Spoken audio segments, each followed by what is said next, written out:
Sí, muy buenos días a todos los que nos están siguiendo para estas entregas. Hoy domingo vamos a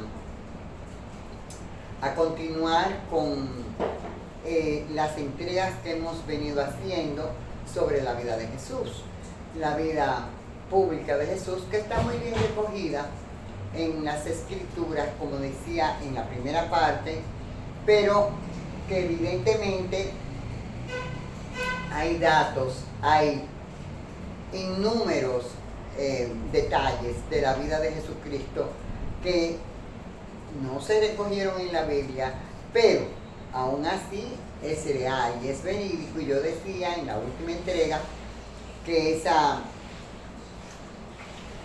aseveraciones las hacíamos por la cantidad de estigmatizados y también de visionarios del Señor Jesucristo y de la Santísima Virgen María. Miren, habíamos dicho que la familia ya estaba lista para regresar a Nazaret, y a su regreso, justamente durante la travesía, antes de entrar a Jerusalén, Jesús y la Sagrada Familia veían a cada lado, en un trecho del camino, llegando ya a Jerusalén, cantidad de personas crucificadas.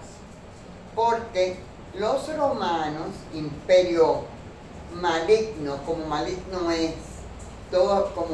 es estos imperios de hoy, o malignos son. El imperio romano acostumbraba crucificar a sus enemigos, a los que cometían algún delito. Por tanto, el niño pasando por esta gran avenida donde habían crucificados, sintió mucho dolor en su corazón y presintió, supo que ese iba a ser el fin de la vida terrenal de él. Él lo supo en ese momento. Pero bueno, ya en Nazaret,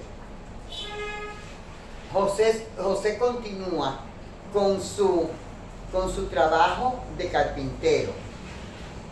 En hebreo, en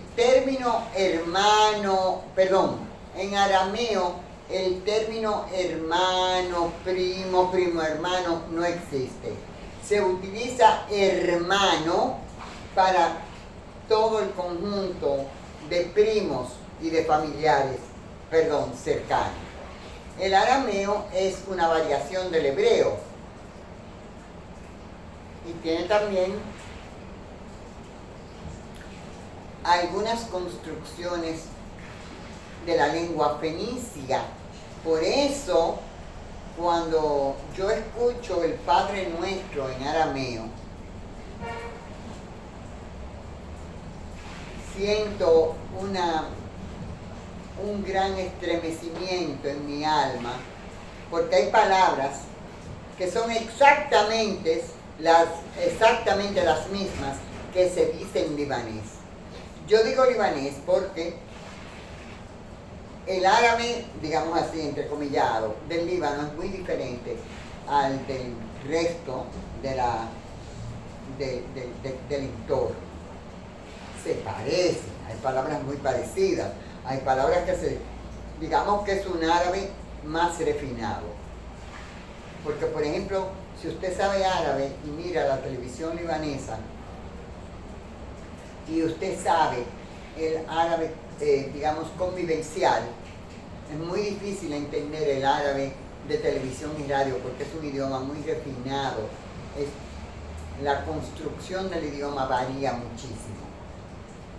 Digamos pues que en libanés o en el árabe que se habla en el Líbano, hay construcciones del Padre Nuestro en arameo que se parecen muchísimo a la construcción del Padre Nuestro en árabe del Líbano, digamos así.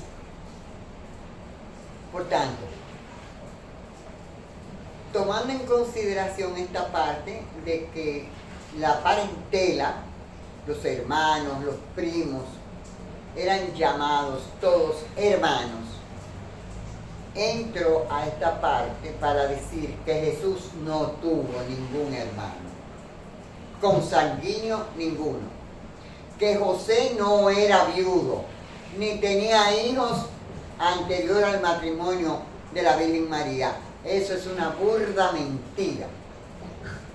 Entro a decir que Jesús era príncipe de verdad por la vía, digamos, de descendencia paterna por su padre en la tierra, padre adoptivo, y por su madre también, porque ambos, José y María, descendían de la casa de David, de la casa del rey David.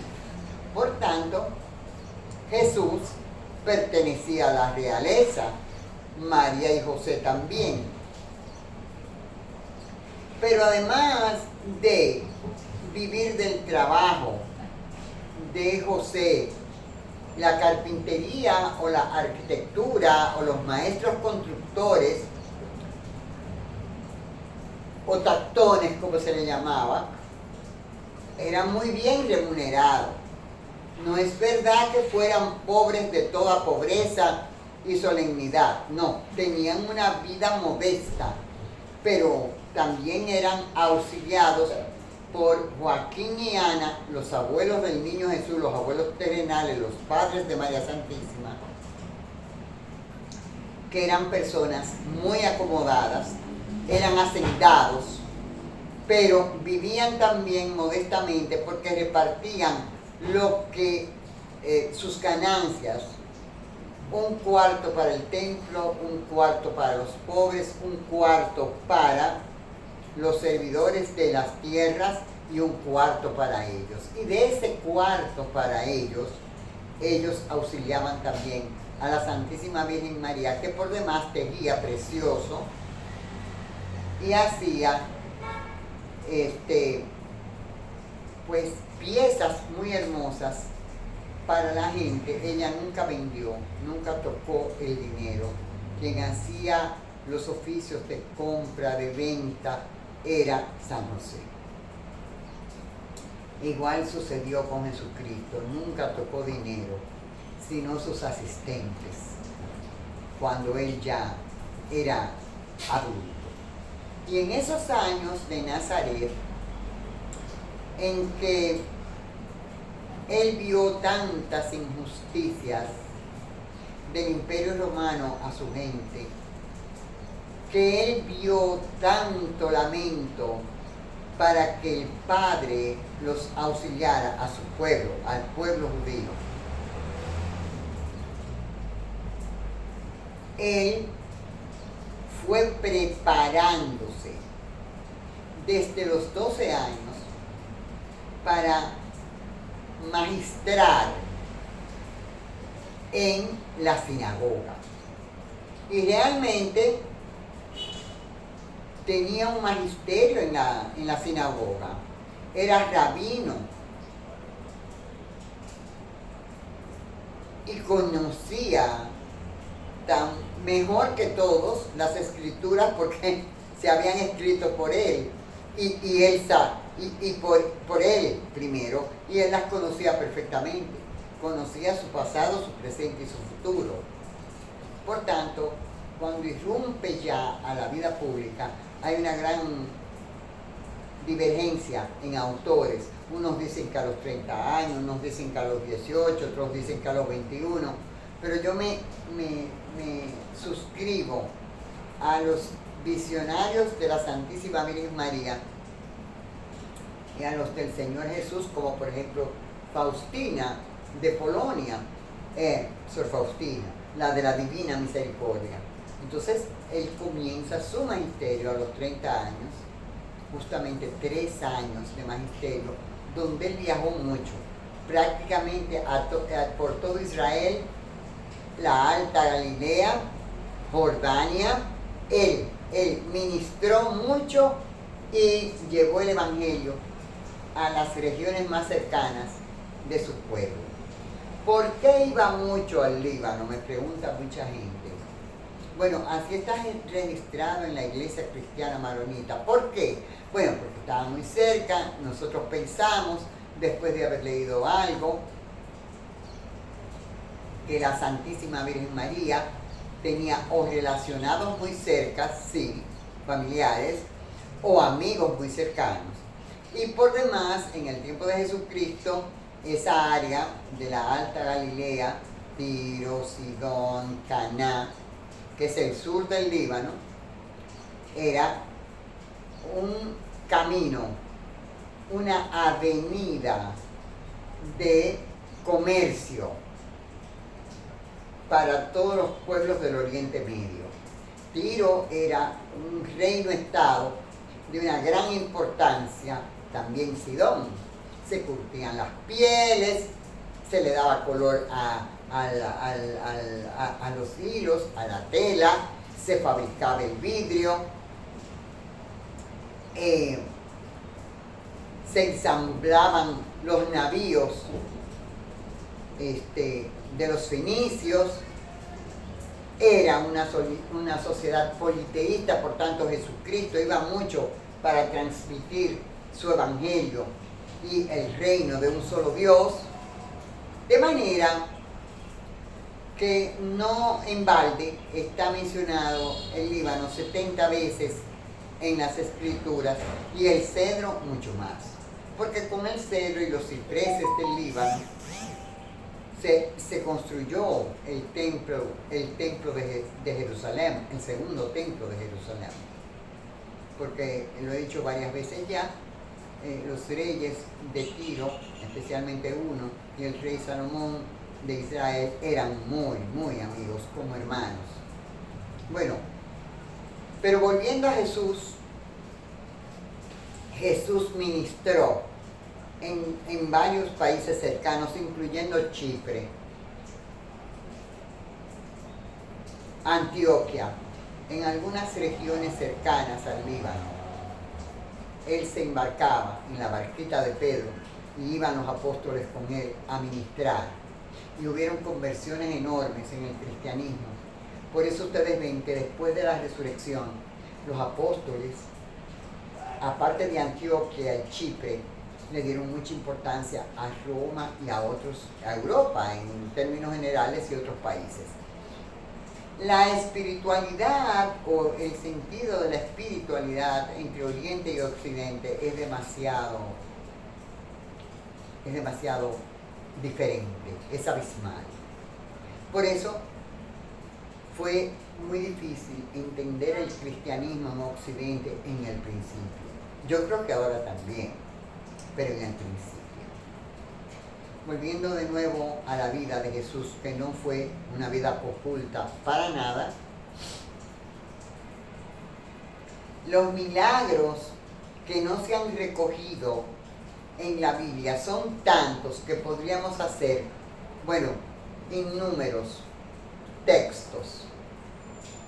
Porque realmente cuando Él pasaba, imagínense a Dios hecho hombre controlando su energía, la energía de Dios en la tierra, controlando esa energía para no difuminar a todo el que estuviera cerca. Era una energía, una fuerza tan grande que emanaba de Jesucristo, que podía ver un enfermo a 1 kilómetro, y si la compasión que lo acompañaba siempre se manifestaba en grado superlativo, se sanaba el pueblo entero. De manera que hay muchos milagros que no se pudieron registrar. Por ejemplo, algo que no se sabe es que cuando se habla del aposento alto, o que no está muy difundido, estamos hablando de la casa de David. ¿Dónde se celebró la última cena? En la casa que vivió el rey David, que vivió la familia del rey David. Ahí se celebró la última cena. De manera que la vida de Jesucristo fue un cumplimiento de exactitudes que solamente la mente creadora del Padre podía realizar. En esa casa y en la última cena, muchas mujeres que están en la Biblia, en el Nuevo Testamento, en la crucifixión, sirvieron a los apóstoles y al Señor, entre ellos la Virgen María. Entre ellos la Virgen María, que fue descubierta por las huestes demoníacas, fue descubierta, como dice muy bien la pasión de, ¿cómo se llama? Bueno, la pasión, que ha sido una película que ha estremecido al mundo entero. Precisamente se hizo en arameo, no en hebreo, sino en arameo. Ahí se relata perfectamente cuando es descubierta la madre. Y ese detalle se lo dio el Papa Juan Pablo II al director, extraído de las visiones de Sor María Jesús Agreda y de la Catherine Emmerich, que la Virgen les permitió ver todo el suceso de la pasión y la crucifixión. Y ahí es donde ese ser infernal descubre que ella es la mujer vestida de sol, que ella era la criatura que lo iba a destruir a él. Está muy bien hecha esa parte, esa película, pero especialmente esa última parte. María esperó siempre, por eso el sábado es dedicado a la Santísima Virgen María, porque ella era la única que esperaba la resurrección. Estaba segura de que el Señor Jesucristo iba a resucitar. Y a la primera que él visitó, eso no está escrito tampoco, fue precisamente a la Virgen María. Cuando resucitó, estoy hablando, ¿verdad? Pero durante su magisterio, la cantidad de milagros, de hechos portentosos que se produjeron son indescriptibles e indescifrables. Jesús hablaba arameo, también hebreo, y hablaba griego, porque el griego lo hablaba la gente culta de Israel, el griego. Y Jesús hablaba griego, arameo y hebreo. No era un hombre, vamos a separarlo del Dios ahora, no se puede separar, cualquiera. Era un hombre fornido, de una estatura considerable. Si no hubiera aguantado la pasión, no lo hubiera aguantado. Nunca ingirió carne, apenas pescado, porque se alimentaba de verduras y miel. Y la Virgen fue siempre quien le preparaba sus alimentos, a diferencia de los años de magisterio que él tenía que detenerse en algunos pueblos, pero nunca ingirió carne, nunca. Por tanto, esta vida extraordinaria de Jesucristo, descendiente en la 14ª generación del rey David, es una vida llena de riquezas incalculables. Por ejemplo, en la crucifixión, de cuya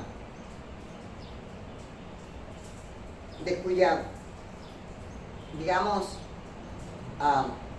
atmósfera no se ha hablado mucho. Debo decir que hubo un terremoto enorme, no un pequeño terremoto, no, fue un terremoto enorme cuando él expiró. Cada palabra de la que dijo en la cruz tenía un significado, especialmente aquello de perdona a los que no saben lo que hacen. Por eso la misericordia se derramó sobre el pueblo de Dios y en los creyentes y en todo el universo.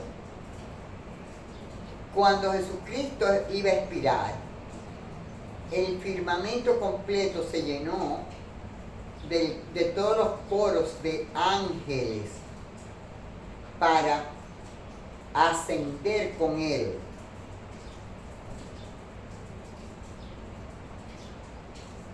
Y dice Anne Catherine Emmerich que cuando él dijo que en las manos del Padre le encomendaba su espíritu, se abrieron los cielos.